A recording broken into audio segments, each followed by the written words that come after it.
Hello, everyone out there, and welcome back to the Expression of Love podcast. It is your host, Soul Expression, and I am here to express a truth. A truth that has been on my heart since I had the idea to start this podcast. A truth that's deeply connected to the fear that I have been conditioned with for a very long time. I want to talk to you about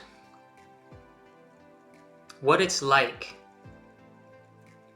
to create a platform for people to use their voice online in today's societal climate.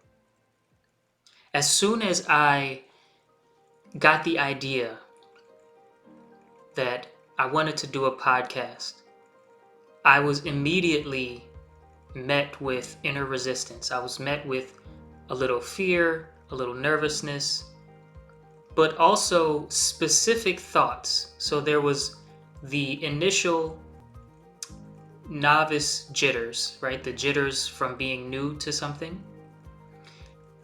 But then there was also the irrational fear that I am going to set myself up to be hated by people. That may sound like an exaggeration, but take a look around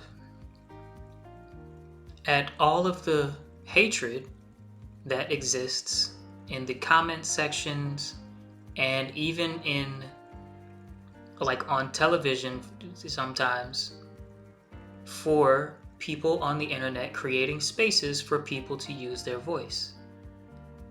I eventually had to face the fact that I was becoming afraid to share my own opinions.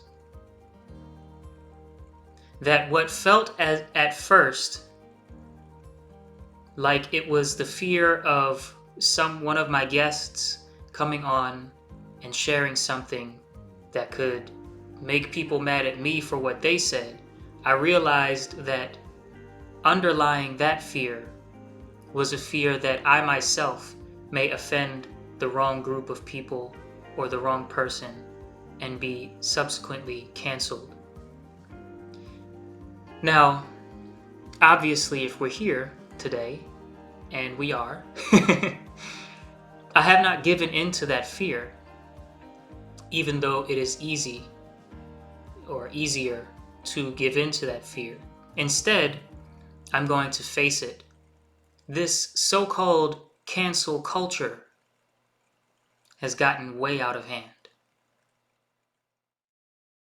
What is courage?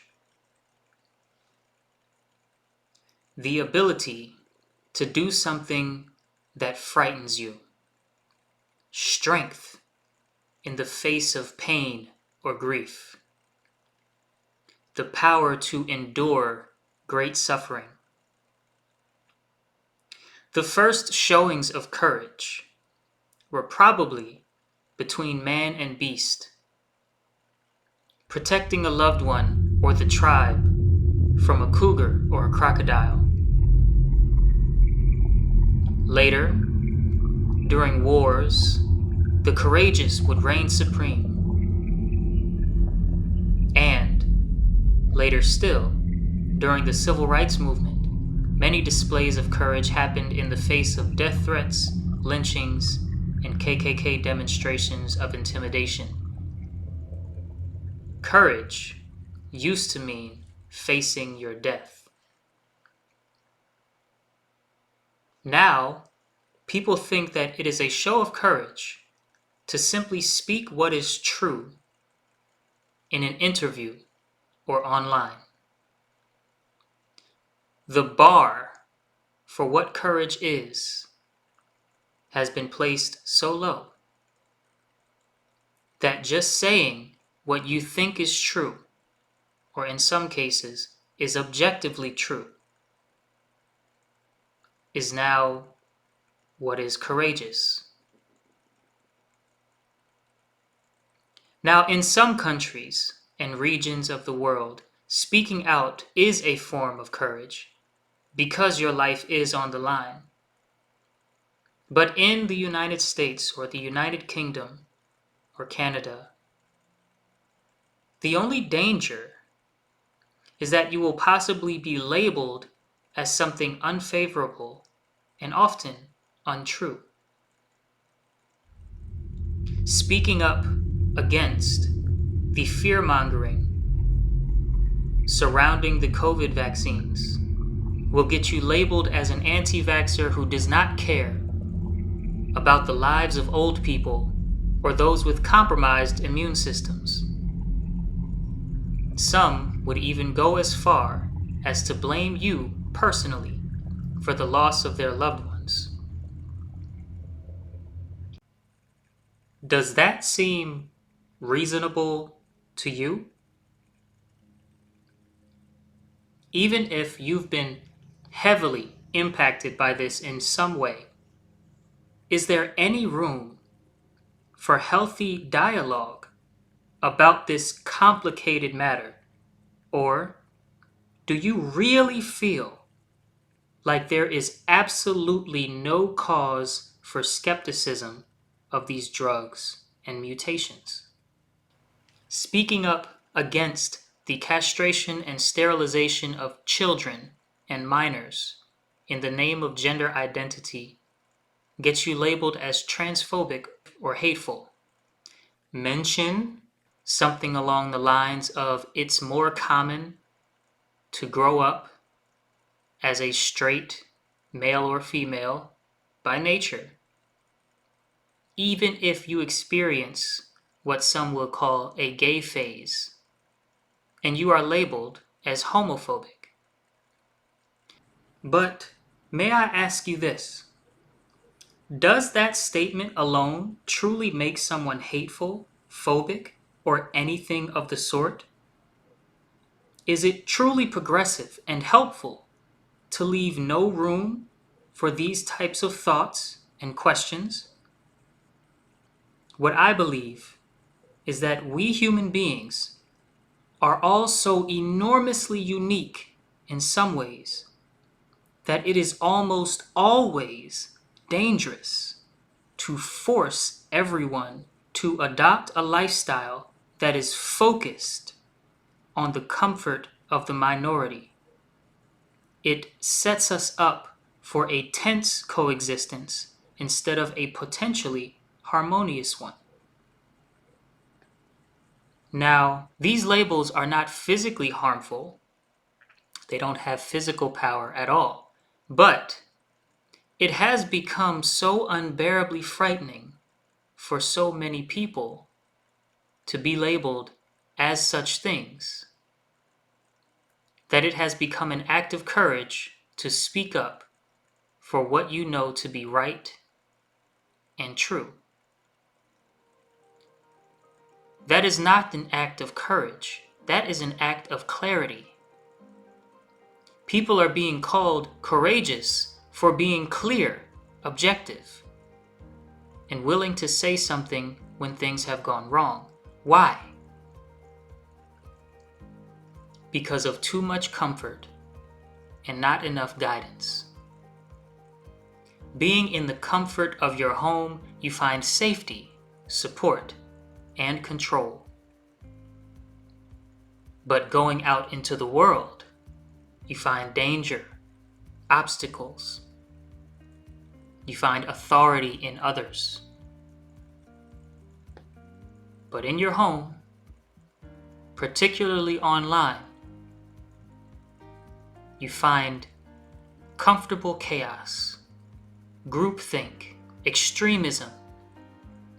You find clout-chasing so-called leaders of thought that provide their audience with affirmations for their own twisted, uneducated viewpoints. But uneducated is not a derogatory term in the slightest. No one is completely educated on everything, and no one can say with certainty that they can use their personal experience to know the truth of others. Is it possible to acknowledge that there is a learning curve for everything and that one's identity is supposed to shift and reshape itself as one learns new things? It is a marketing strategy to ask people exactly what they want to hear and then give it to them. So many of these internet leaders are just noisy followers regurgitating the rhetoric of the weak. So if you find an internet community that affirms your uneducated biases and view, it adds to your comfort and further exaggerates the effect of your lack of guidance. We even have affirming therapy, where instead of deeply educated guidance, the therapist is supposed to listen and just say yes to whatever you think is best or whatever you think is wrong, and what to do about it. A therapist is supposed to guide you into realizing something you don't know about yourself, not affirm what you already think you know about yourself. But when you don't have the courage to face your own demons, and no one around you inspires you to develop courage, and it's so easy for you to join online communities that affirm your immature point of view, then you become more and more comfortable doing the outrageous. This pattern is causing an increase in obesity and hatred in the Western world. Hatred, not for wrong actions, but hatred for opposing points of view. As the creator of this podcast, I will say this. This podcast will not be pressured into silence by cancel culture or outrage culture. If you aren't willing to face being offended by the opinions of others, or face the fact that you will offend some people in life without that intention, then this is simply not the show for you. Thank you for your time.